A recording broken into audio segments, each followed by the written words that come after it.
السلام علیکم قدرمنو دوستانو ستړي مشي او نن مو تاسو یوې ډېرې ښایسته منظرې یوې ډېرې طبیعي منظرې ته راوستي یاستئ.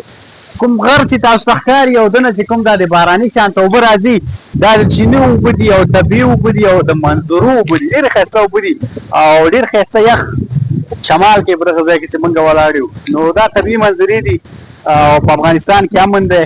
موږ دغسې په سردرو ګرځو، تاسو ته داسې ښایسته ښایسته ویډیوګانې جوړو. دلته یوه ډېره جالبه خبره، رنګین کمان په نامه یو سور او شین او تورو دغسې یو خط وي، تاسو به لیدلی چې په اسمان کې وي.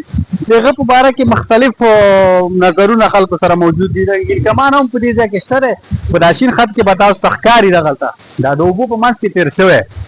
دلته د دې خلکو ترمنځ یوه جالبه خبره دا ده، پخوا به خلکو ویل وی که د رنګین کمان نه تاسو تېر شئ نو تاسو نه ویجلۍ جوړېږي. نو د کامرې په برخه کې اسلمزی صاحب را سره، اسلمزی صاحب دا خبره سمه ده یا دروغ ده؟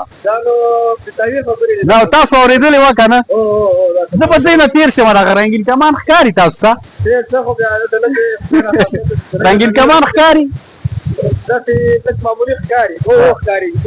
زه دنه تېرېږم، تاسو ما څارئ چې ما نه څه کېږي.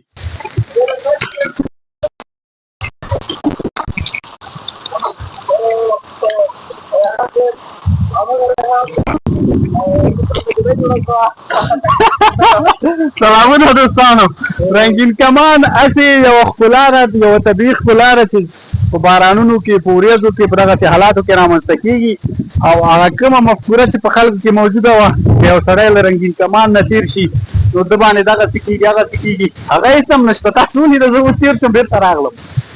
بله مهمه خبره دا ده چې دا ډېرې ښایسته منظرې لري، دا سیمې ډېرې ښایسته طبیعي ښکلاګانې لري. نو دا د امنیت برکت دی چې موږ دغسې سیمو کې ګرځو او تاسو ته دغسې ښایسته ښایسته ویډیوګانې برابروو. ویډیو به ډېره نه اوږدوو چې را سره تنګ نه شئ.